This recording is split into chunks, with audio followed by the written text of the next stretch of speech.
Hey, what's going on guys? It's LuceyGoosey or Kyle, and welcome back to another Draft League video where I show you guys what I've been doing this summer. I joined a Draft League with my brother and his friend, and this is something I do on the side just for fun, and I've really been enjoying this, and so this is week 4, I almost said week 3, but it's week 4 of my season, me versus Anthony, who is the Manhattan Meowths.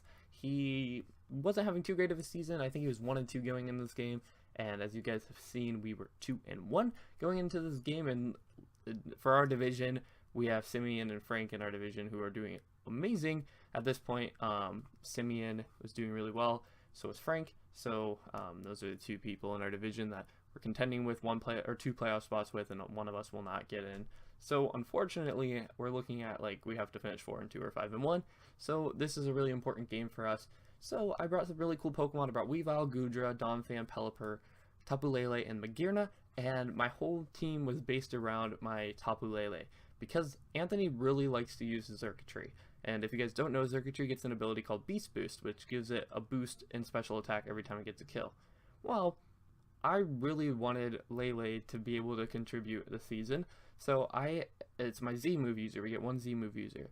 So I have Psychium Z on my Lele, and it is Z, what is it called? Skill Swap, Z Skill Swap, which gives me a speed boost, and then I'll steal his Beast Boost. So that was my whole point in this match, was to try to get that to work out for me, and I kind of relied too heavily on that, as you guys will see in this game plan. Weavile actually destroyed most of his team, and unfortunately, I just wasn't smart enough to realize that at the beginning of the battle, because if you guys looked, he had so many Pokemon weak to Weavile, and I could have just used that to my advantage. He also had Snorlax on his team and Venusaur that he didn't bring, or Mega Venusaur. So those were two that I really prepped for. But the Cloyster comes out, and I did not want the Cloyster to set up a Shell Smash. And I thought that Life Orb Low Kick had a chance to kill. And unfortunately, you guys will see, first turn I went for it. I tried to get the kill, and we get like 90%. So 10% left on the Cloyster. But he's going to get up a Shell Smash, which means that now I have to sack something off. Nothing wants to take a Rock Blast from a Cloyster.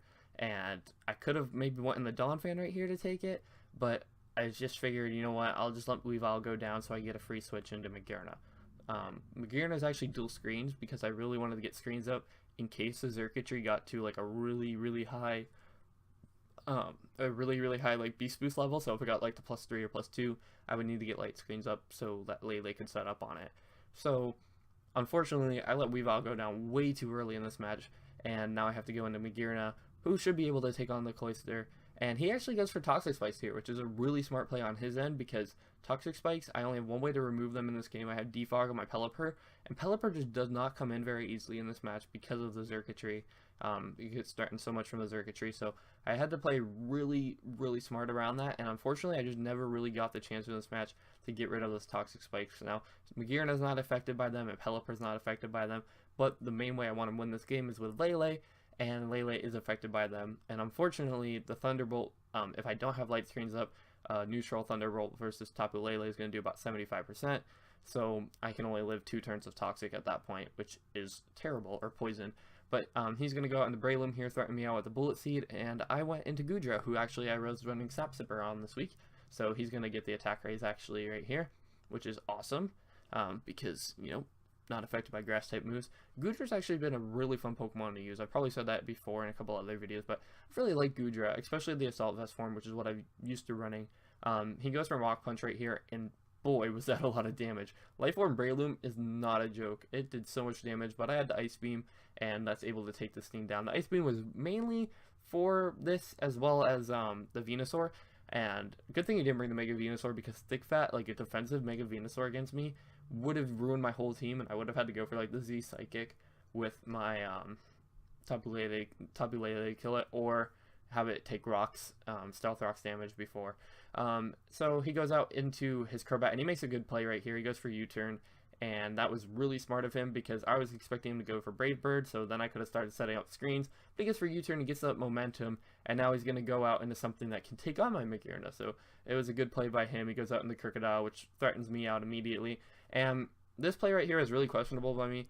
I sacked off my Goodra, and I should not have done that. I should have gone right into my Pelipper, but I didn't want Pelipper to take an unnecessary Stone Edge. I didn't want him to predict the Pelipper to come in and go for Stone Edge, so I stacked off my Goodra. It's only at 62 health, so I figured it wasn't going to be doing too much left in this match, so I don't know if that was a misplay or not, but I wanted to go into Pelipper so that I could get up the rain, or not really just get up the rain, but just avoid that Earthquake. But I go out in the Pelipper, I get up this rain, and the nice thing about the rain is if he would have brought in certain mods, it would have weakened their fire type moves.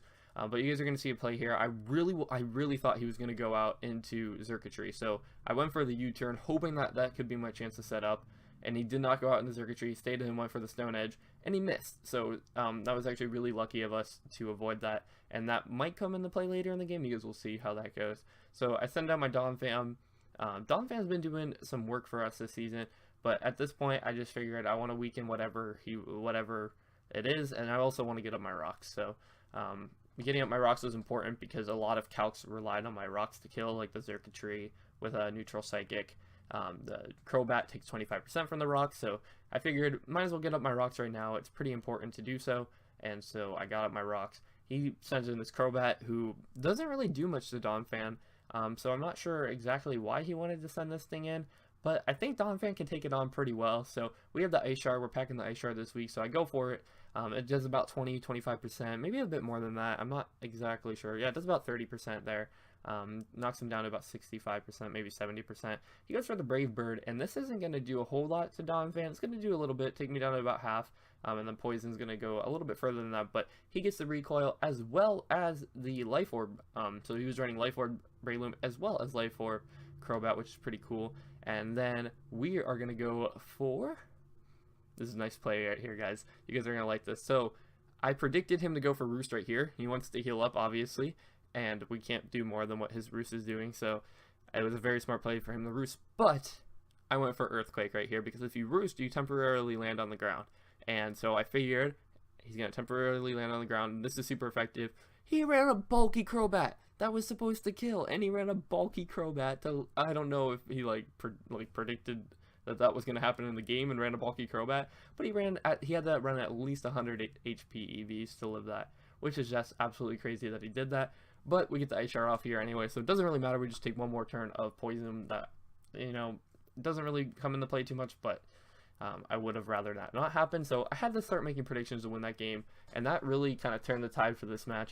Now, he also doesn't know too much about, all the mechanics of Pokemon, so he didn't actually know that if he Roosted, Earthquake would hit him, and he also didn't know Ice Shard was priority, which I don't know how you wouldn't have known that since the first one.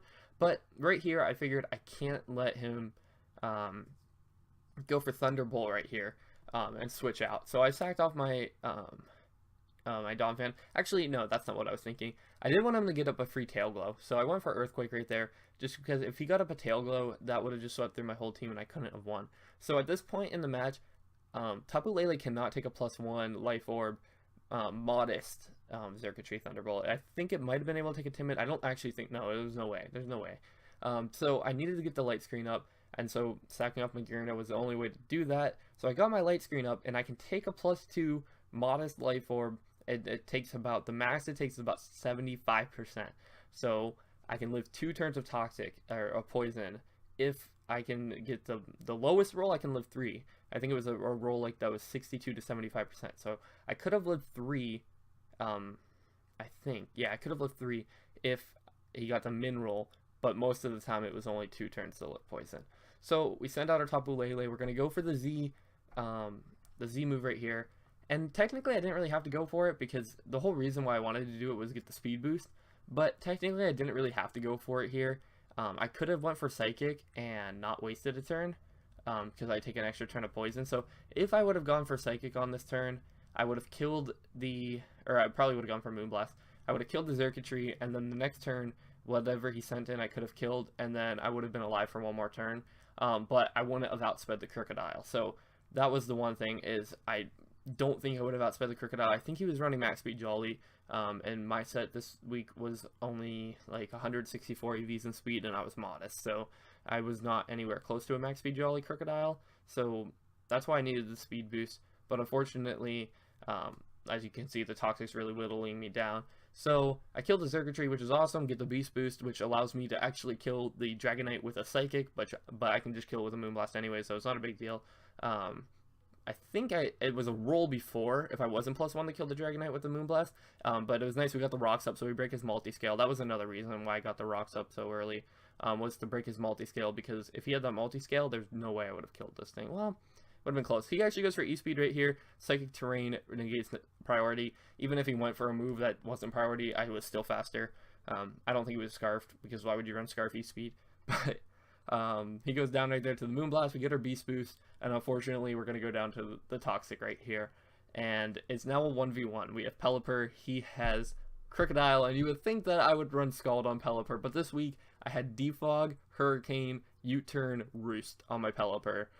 I did not have Scald, so unfortunately we have to go into a 1v1 against this Crocodile. We could have OHKO'd it if we had the Scald, and you guys will see here what happens. So he missed a Stone Edge earlier in the game, and that's important, but I was running a max, so max HP, max defense Pelipper, so you'll see how much Stone Edge does right here. He gets a max roll right here, which is about 51%, or 49% was the max roll. It was a 42 to 49% roll, so I knew that I could roost up the damage, and I would just have to roost until he missed his Stone Edge. So that was going to be my plan, but I don't know why I didn't roost here, but it makes a little bit of sense. I went for the Hurricane because I knew I could roost up the damage on the next turn. That's what it was. So I went for the Hurricane, and it turns out he's Assault Vest Crocodile, which is absolutely crazy. Hurricane should have done 70% there and killed it, but it only does about 50% because he was Assault Vest. The Misty Terrain goes away from the battlefield. That doesn't really matter. He's going to go for the Stone Edge here. He's going to miss, and we're going to hit the Hurricane. We're going to win this match. Now, a +1 Stone Edge, because he went for the Power-Up Punch, which was really important, because he got the +1. A +1 Stone Edge from Crocodile. I did the calc. I'm not going to put it up on the screen, but actually I probably could put it up on the screen. Let's see if I can do this. It might take me a little bit, but I'm going to try to put it up on the screen right now. A +1 thingy, Majigger, from a +1 Stone Edge from that Crocodile. He sent me a set, and I wanted to make sure that I wasn't like winning through any cheats. There we go. It's on the screen. You guys can see it right there. It was not guaranteed to OHKO. It was, let me see this roll right here, 81 to 95%. So we would have lived it and hit the Hurricane anyways, and you know, won that game. So super awesome. Pelipper came through at the end for us, and we win that game. We go to 3-1 and keep our playoff hopes alive. So that's pretty awesome. Hopefully you guys did enjoy this episode of the Pokemon Draft League that I'm in.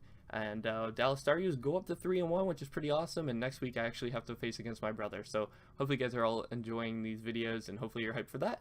I'm out for now. Peace.